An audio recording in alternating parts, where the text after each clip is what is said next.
ఆకివీడులోని రామాలయం పునర్నిర్మించాలి, అది శిథిలావస్థకి చేరినటువంటి ఆలయాన్ని పునర్నిర్మించాలన్నటువంటి రఘురామకృష్ణరాజు తపనకి హైకోర్టు బ్రేక్ వేసింది. గొంతేనమ్మ ఆలయం అది అని చెప్పిన దానికి ఆధారాలు ఏవి అని రఘురామకృష్ణరాజు అడిగిన దానికి సమాధానం అయితే రాలేదు.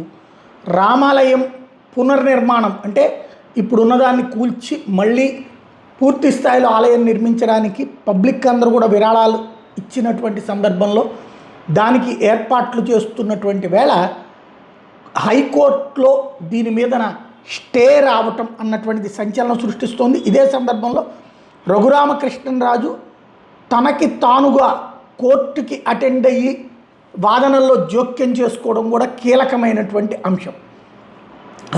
ఇందులో ప్రధానమైనటువంటి వ్యవహారం ఏంటంటే ఆలయ నిర్మాణాన్ని అడ్డుకోవడానికి గాను కొంతమంది కలిసి హైకోర్టులో పిటిషన్ వేశారు. అత్యవసరంగా section 202, 209 Andhra Pradesh municipal corporation act ప్రకారం మున్సిపల్ కమిషనర్ అనుమతి లేకుండా మతపరమైన నిర్మాణానికి చేయడానికి ప్రయత్నిస్తున్నారంటూ పిటిషనర్ వాదించారు. ఆంధ్రప్రదేశ్ పంచాయతీరాజ్ యాక్ట్ మరియు Andhra Pradesh building rule number 3 clause F ప్రకారం ప్రభుత్వ భూముల్లో ఏ నిర్మాణానికైనా కలెక్టర్ ఎన్ఓసి అవసరం అంటూ ఆ పిటిషనర్ల తరపున వాదనలు వినిపించుకొచ్చారు జడ శ్రవణ్ కుమార్ లాయర్. అయితే ఆకివీడు మండలం పెద్దపేటకు చెందిన వంగ జోష్నాదేవి మరికొంతమంది కలిసి అక్కడ గుడి కట్టడానికి వీలు లేదన్నటువంటి పిటిషన్ వేశారు. ఈ సందర్భంగా హైకోర్టులో వాదనలని జడశ్రవణ్ వినిపిస్తే ఏ మతానికి సంబంధించినటువంటి నిర్మాణాలైనా కలెక్టర్ మరియు మున్సిపల్ కమిషనర్ అనుమతి తప్పనిసరిని వాదించారు. ప్రభుత్వ స్థలంలో ఏ మతపరమైన నిర్మాణాలు కూడా అనుమతించకూడదన్న సుప్రీంకోర్టు ఉత్తర్వులను ప్రస్తావించారు. ఏ మతపరమైన నిర్మాణాలు ఉండాలో అక్కడ ప్రజలు నిర్ణయించుకుంటారు తప్ప రాజకీయ ప్రయోజనాలతో నిర్మాణాలు చేపట్టకూడదంటూ వాదించారు. ఆల్రెడీ గుడి ఉండగా ఇంకా మళ్ళీ దాంట్లో ఏ మతమైనా అన్నటువంటి పాయింట్ ఎందుకు వచ్చిందో అర్థం కాలేదు.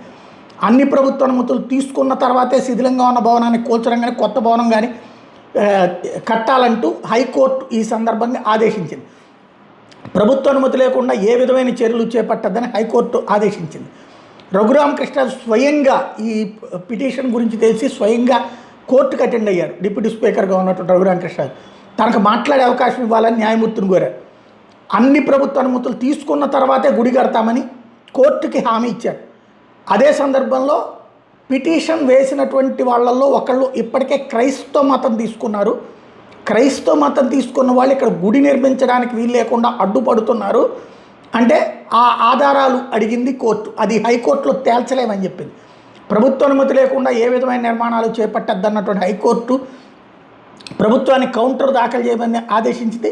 ప్రతివాదులుగా ఉన్న వాళ్ళందరికీ నోటీసులు జారీ చేసింది. విచారణ 4 వారాలకు వాయిదా వేసింది. రఘురామకృష్ణరాజు కూడా చాలా క్లియర్గా ఉన్నారు. ప్రభుత్వ అనుమతి ఎవరు ఇవ్వాల్సింది ప్రభుత్వం, ఈ ప్రభుత్వమే ఎవరైనా ఎందుకంటది. కాబట్టి చాలా క్లియర్గా ఈ వ్యవహారానికి సంబంధించి రఘురామకృష్ణరాజు అయితే తెగేదాకా కాదు తేల్చేదాకా ఒక ఆలయం కట్టకుండా హిందూ ఆలయాన్ని పాడుబెట్టి చివరికి అక్కడ పూజ చేయడానికి ప్రయత్నించే వాళ్ళ మీద కూడా దాడులు చేసేటటువంటి సంస్కృతికి పాల్పడినటువంటి వ్యవహారం మీదన మొండిగా పోరాడుతున్నటువంటి వ్యక్తిగా రఘురామకృష్ణరాజు నిలబడ్డారు.